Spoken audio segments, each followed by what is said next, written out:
hingga dia melihat perempuan ditarik masuk ke dalam kamar melalui kamera pengawas. Sang direktur terkejut saat menyadari mempelai wanita yang dipaksa menikahi pria berusia 80 tahun di depannya. Ternyata dia adalah penyelamat yang dicarinya selama bertahun-tahun. Ternyata 6 tahun yang lalu, sang direktur diracuni minuman kesuburan oleh seseorang. Maka dia secara sembarangan meminta bantuan seorang petugas kebersihan di hotel untuk menyelamatkan dirinya. Gadis itu awalnya berjuang keras untuk melarikan diri. Namun melihat sang direktur dalam keadaan sekarat, hatinya luluh. Maka keduanya bertemu secara kebetulan. 10 bulan kemudian, gadis itu melahirkan sepasang anak kembar di rumah sakit. Namun ibu yang kejam menjual bayi perempuan kepada mertuanya dan berbohong bahwa bayi perempuan itu meninggal dunia sejak lahir. Begitu saja, 5 tahun berlalu. Wanita itu menghidupi dirinya sendiri dengan berdagang dan membesarkan anaknya secara tunggal. Namun bagi dua orang dewasa ini, ucapan itu hanya seperti lelucon. Seorang wanita baik hati melangkah maju dan melindunginya di belakangnya. Penyelundup yang marah segera hendak bertindak, namun tangan besar segera menghentikannya. Ternyata gadis kecil itu adalah putri dari seorang direktur, dan juga merupakan putri dari seorang wanita yang meninggal 5 tahun yang lalu. Wanita yang polos percaya sepenuhnya, "Aku menemukan ibuku, ibu yang menyelamatkanku." Namun bagi dua orang dewasa itu, perkataan itu dianggap sebagai lelucon. Tidak disangka saat wanita itu pergi. Kemudian, direktur tiba-tiba melihat cincin setengah yang dipakainya di lehernya. Itu adalah barang kenang-kenangan yang dia berikan kepada orang yang menyelamatkannya beberapa tahun yang lalu. Maka dia segera mengirim orang untuk mencari informasi tentang wanita itu. Tanpa diketahui, ibu wanita itu berbohong bahwa dia memiliki kanker paru-paru dan membutuhkan biaya operasi sebesar 500.000. Wanita yang polos percaya sepenuhnya. Wanita yang polos percaya begitu saja, ketika dia tidak tahu harus bagaimana.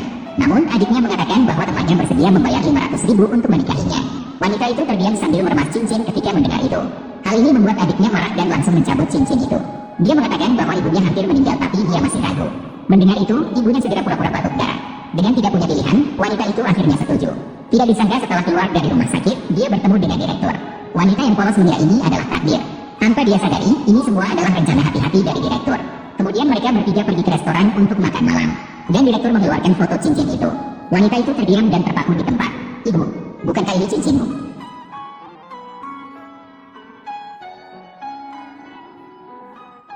Direktur dengan antusias ingin melihat cincinnya. Saat itu wanita itu baru ingat bahwa cincinnya tertinggal di ruang perawatan. Akhirnya dia harus menolak sang direktur dengan kata-kata. Tidak lama kemudian, tiba hari pernikahan wanita itu. Ibu takut jika dia menemukan bahwa calon suaminya adalah seorang kakek berusia 80 tahun dan menyesal. Maka dia menutupi kepala wanita itu dengan selendang. Wanita yang tidak tahu apa-apa hanya bisa didikte oleh ibunya. Namun, saat hampir tiba saat pernikahan, seorang bocah laki-laki yang merasa ada yang salah langsung menghujat mereka sebagai penipu. Mendengar itu, wanita itu segera membuka selendangnya. Barulah dia menyadari bahwa pengantin pria sebenarnya adalah seorang kakek yang menggunakan kursi roda. Wanita itu langsung ingin membatalkan pernikahan. Namun sayangnya, ibunya sudah menerima uang mas kawin 500.000. Wanita itu merasa sangat tersinggung mendengar hal itu.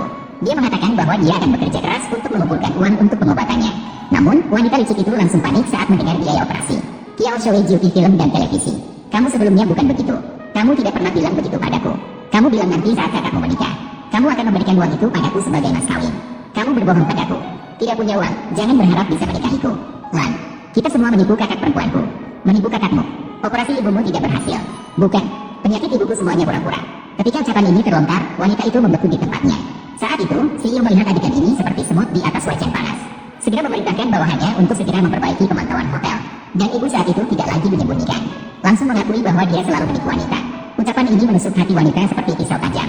Sebelumnya, dia untuk lebih baik merawat ibunya, mengundurkan diri dari pekerjaan di luar kota dan kembali berdagang di kota asal, menyerahkan semua uang yang didapat kepada keluarga. Tidak pernah terbayangkan bahwa dia ditipu oleh ibunya.